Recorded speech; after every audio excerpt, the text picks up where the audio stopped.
2015, the Institute for Energy Research stated that only 10% of the United States' total energy production was coming from renewable energies, and that's just over 13% of the nation's total electricity production.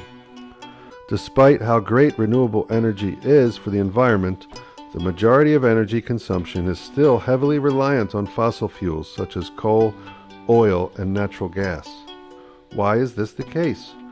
Well, maybe it's based on how little we know about renewable energies and how they compare to their fossil fuel counterparts. To learn more, we talked to several people in the Twin Cities to talk about new developments in renewable energy and sustainable resources. My motivation for taking this job is because I feel like there's a big potential for making an impact in making the world a better place and making our communities healthier and more resilient to be able to adapt to things like climate change.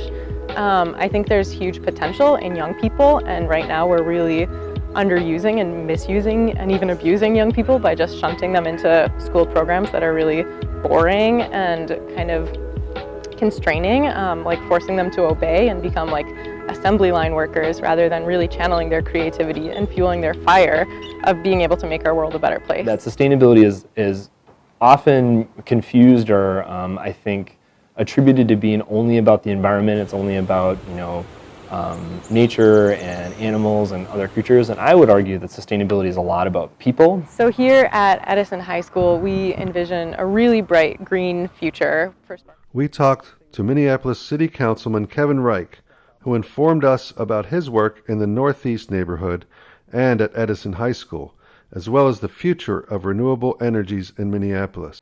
So here we are at the Edison and Community Environmental Plaza. This is where a lot of the elements of the environmental initiatives come together in one place where the community and the students can visibly see how these things interact.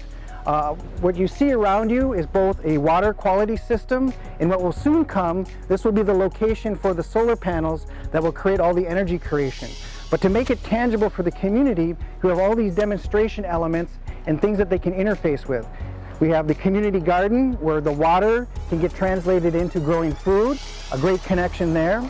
This building here, not only is it for selling tickets and hot dogs, but it's also an area where the energy is being captured and monitored for the students and demonstrated for the citizenry of Northeast Minneapolis. We also have natives as demonstration in addition to our water capture here.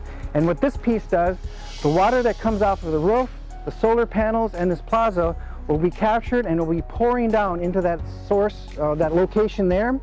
And then that location captures the water into the tanks.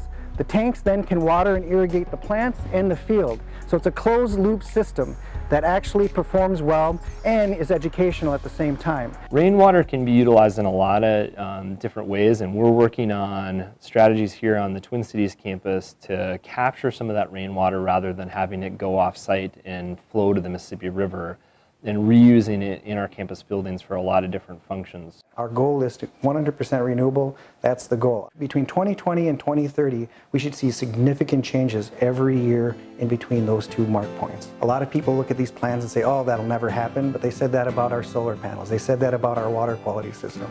And look at what we've done so far. But what about the average student? How are they going to interface? And thankfully, we've got a great partner with SparkWise. SparkWise partnership with Edison started a few years ago when they contracted with us to teach an elective class called Easy Pro, which stands for Edible Agriculture Schoolyard Professional. And that class was focused around designing and building an aquaponics system. And aquaponics is a way to grow food where you're producing both edible fish like tilapia and also vegetables and herbs, all in one combined closed loop system. So they did that class and it was a hit. So if we didn't have a teacher or a teacher and a program integrating it into it, it'd just be this sort of special thing they did once a couple times a year. But this way it's integrated right into their classroom. So everything they do in that IB program, this is woven into it. It's really an outdoor laboratory for that classwork. In that class, they integrated some biology standards and chemistry standards. So students actually were doing better in their science classes as well and in the rest of their school day. So then the principal got excited about us doing more classes at Edison. And so then we started doing a hands-on biology class, and this upcoming year we're going to do a hands-on chemistry class. And generally we're just trying to take the lead in the green campus transformation here. hopefully these students will have studied this, they will think it's normal, and that will be their normal reality, not just a special thing we do for the environment. It's just how we do things with the environment. It seems like we will inevitably get to a point where renewable energy is the norm of our daily lives.